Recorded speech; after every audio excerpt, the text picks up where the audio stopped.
पिछले वीडियो में हमने एक्सरसाइज 5.1 के क्वेश्चन नंबर 4 का 12th पार्ट तक कंप्लीट कर लिया था। इसके अंदर हम 13 पार्ट देखते हैं।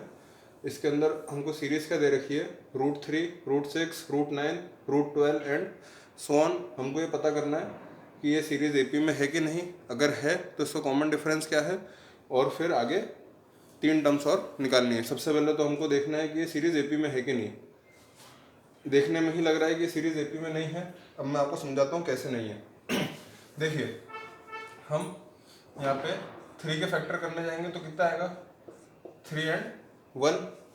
ठीक है, ये रफ वर्क में करिएगा।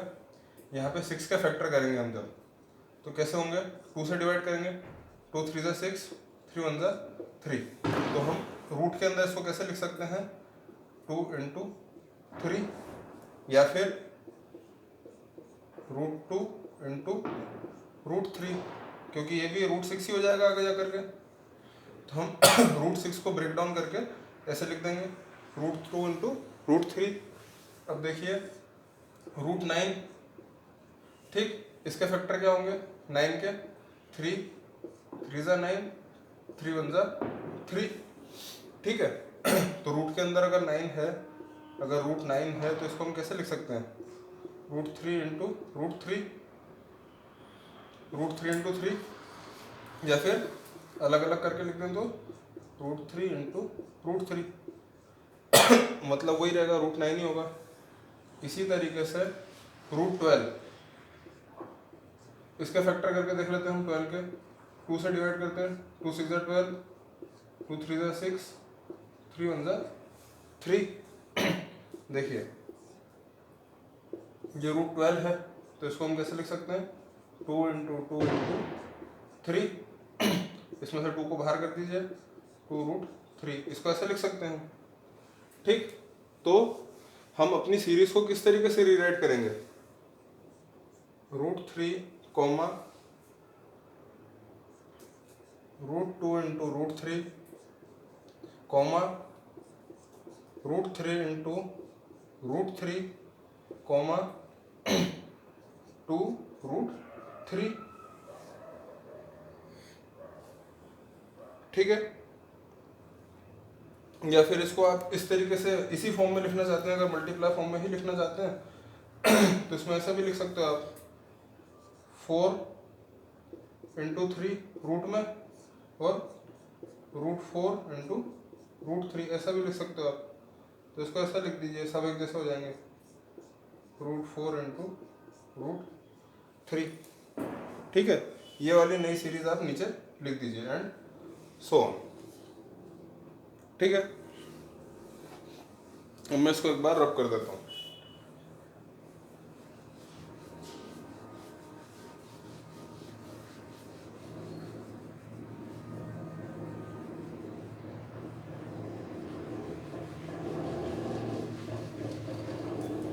हमको सीरीज क्या दे रखी है, √3, √6, √9, √12 एंड सो ऑन। तो इसको मैं लिख देता हूँ, that is √3, √2 into √3, √3 into √3, √4 into √3 and so on.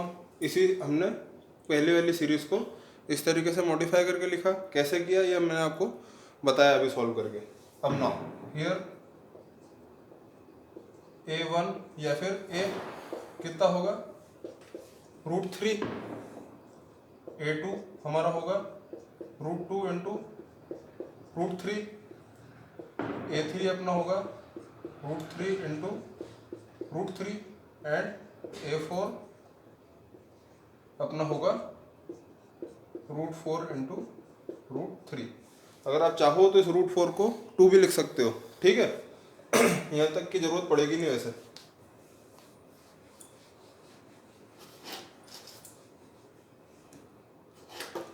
ठीक है, अब now finding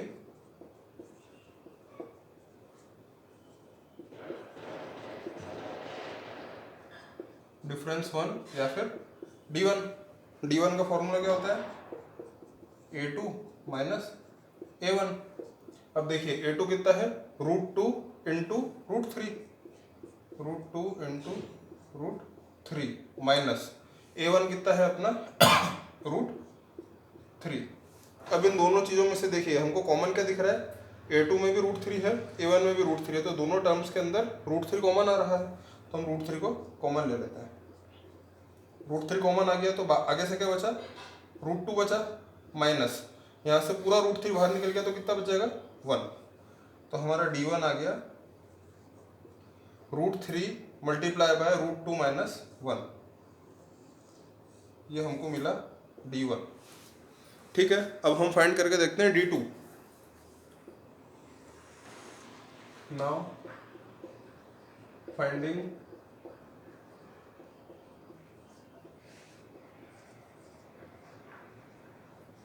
difference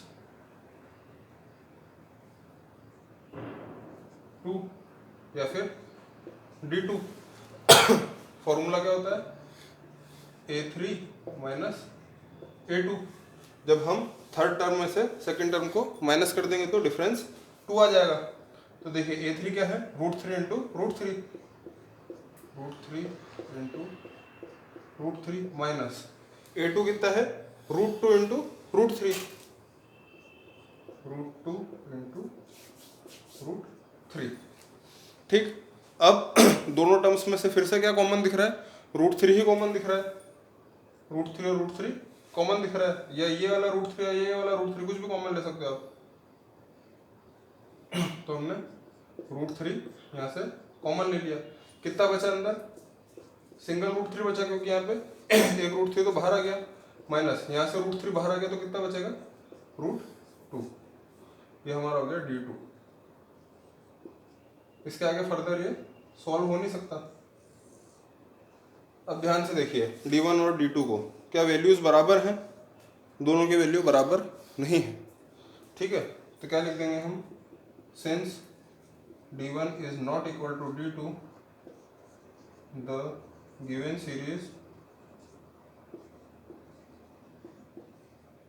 is not an AP। ठीक है, इसको नोट डाउन कर लीजिए।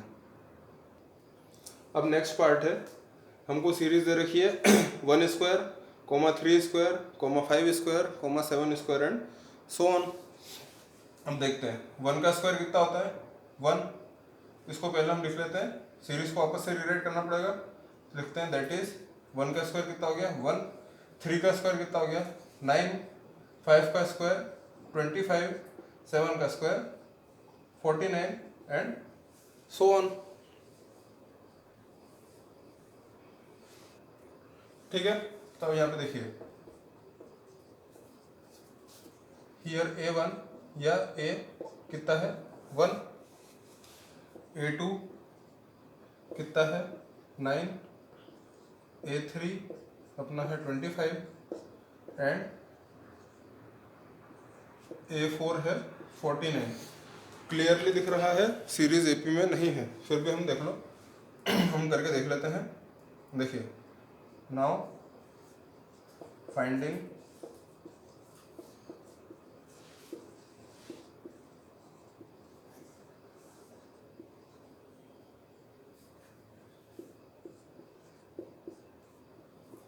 डिफरेंस 1 या D1 फाइंड करके देखते हैं। तो D1 कितना होगा A2 माइनस A1। अब A2 कितना है 9 माइनस 1, A1 हमारा 1 है, 9 में से 1 माइनस हुआ तो 8, हमारा D1 आ गया 8। ठीक है, अब देखिए नाउ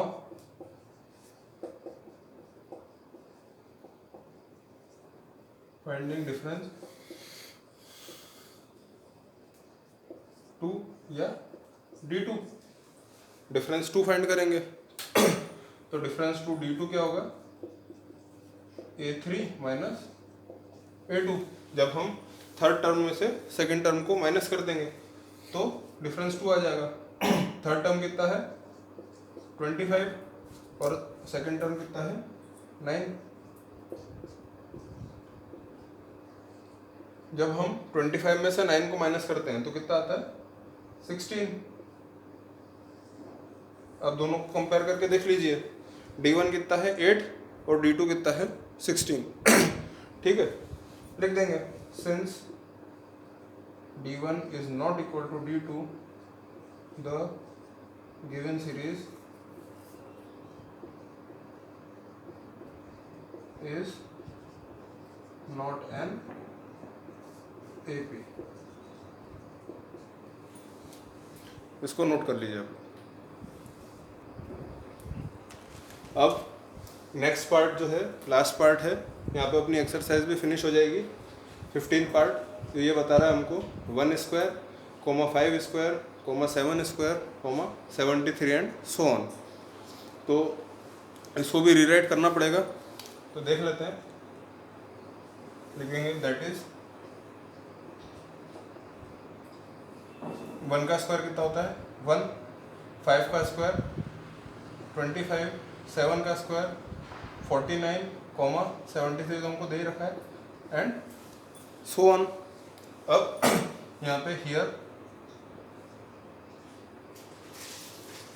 A1 या फिर A फर्स्ट टर्म जो हमारी है वो होगी 1, ठीक है। A2 अपनी हो गए 25, A3 है 49, A4 है 73। अब देखने में ऐसा लग रहा है कि ये सीरीज AP में होगी, ठीक है, देख लेते हैं। नाउ फाइंडिंग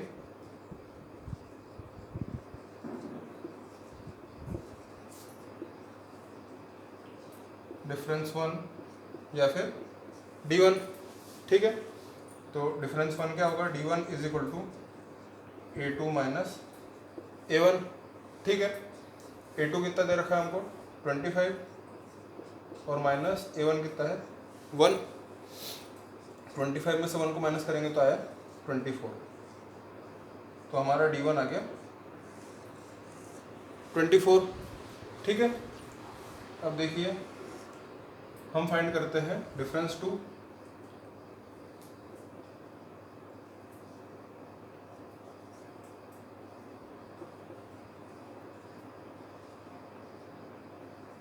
या फिर D2, तो D2 का फॉर्मूला क्या होगा? A3 माइनस A2, जब हम थर्ड टर्म में से सेकंड टर्म को माइनस कर देते हैं। तो देखिए थर्ड टर्म कितनी है? 49 माइनस सेकंड टर्म क्या है? 25। 9 में से 5 गए 4, 4 में से 2 गया 2, हमारा D2 भी 24 आ गया। अब हम इसमें D3 भी निकाल लेते हैं, क्योंकि इनने सीरीज थोड़ी अलग तरीके से दे रखी है। ए फर्स्ट टर्म का स्क्वायर, सेकंड टर्म में स्क्वायर, थर्ड टर्म में स्क्वायर ऐसा दे रखा है, और फोर्थ टर्म जो है सिंपल नंबर ही दिया हुआ है। तो हम डिफरेंस 3 भी निकाल के देख लेते हैं इसमें।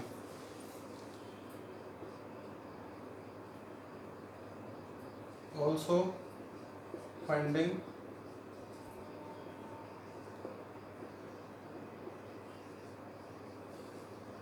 डिफरेंस 3 या फिर D3, ठीक। D3 क्या होगा? A4 माइनस A3, जब हम A4 में से A3 को माइनस कर देंगे तो डिफरेंस 3 आ जाएगा। A4 कितना है? 73 माइनस A3 कितना है? 49। अब देखिए 13 में से 9 गए तो इसको मैं आपको माइनस करके दिखा देता हूँ। 13 माइनस 9 4। अब कितना बचा? 6। 6 में से 4 गए तो 2, तो हमारे यहाँ पे बचा 24।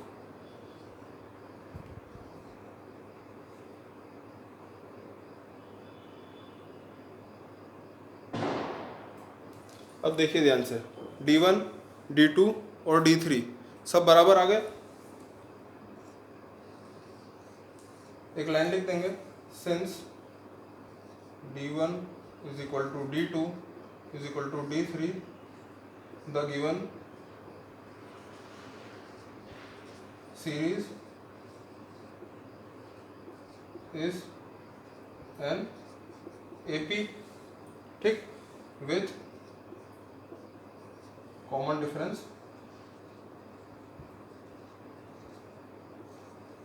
24। हमारा कॉमन डिफरेंस कितना आया? 24 आया, और सीरीज़ हमारी AP में है। यहाँ तक आप लोग नोट कर लीजिए, फिर मेरे को थोड़ा सा रब करना पड़ेगा, क्योंकि अब ये सीरीज़ AP में है तो हमको इसके नेक्स्ट 3 टर्म भी निकालने पड़ेंगे। मैं इसको यहाँ से रब कर देता हूँ।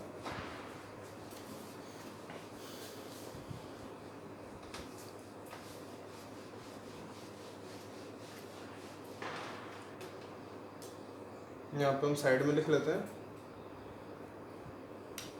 कि कॉमन डिफरेंस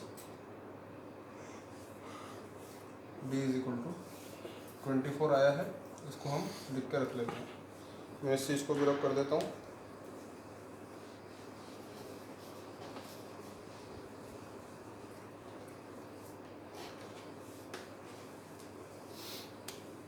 हमको A4 तक दिया हुआ है, हम A5 निकालते हैं।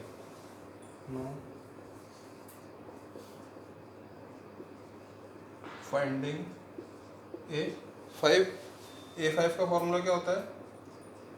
A plus 4D। A कितना है अपने पास में?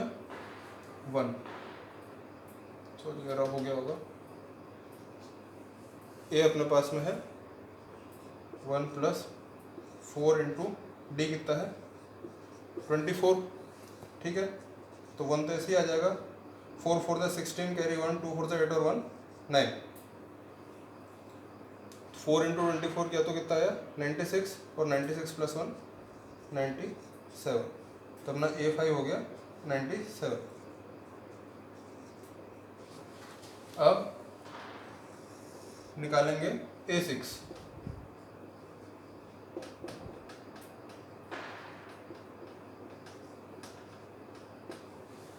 ठीक है, A6 का फॉर्मूला A प्लस 5D।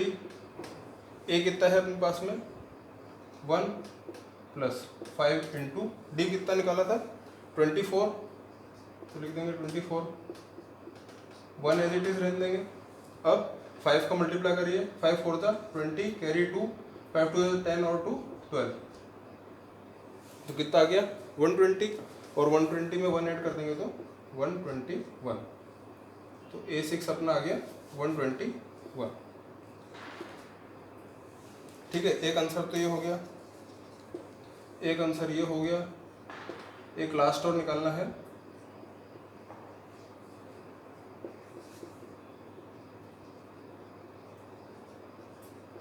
क्योंकि उन्होंने बोला था कि अगर AP है तो आगे के 3 टर्म्स निकालिए, तो हम 3 निकाल रहे हैं, A5, A6 और A7। तो A7 का फॉर्मूला क्या होगा? A plus 6D। A कितना है अपने पास में? 1 प्लस 6 इंटू D कितना है? 24।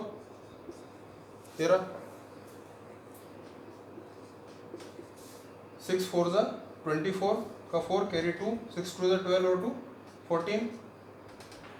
ठीक है, तो 6 को 24 से मल्टीप्लाई किया तो आया 44, 144। ठीक है, और 144 प्लस 1 145। तो A7 अपना आ गया 145। ठीक है, ये अपना हो गया तीसरा आंसर। तो लिख देंगे, so the next 3 terms of AP are 97, 121, 145। ठीक है, यहाँ पे हमारी एक्सरसाइज 5.1 कंप्लीट हो गई है। अगले वीडियो से हम एक्सरसाइज 5.2 स्टार्ट करेंगे। धन्यवाद।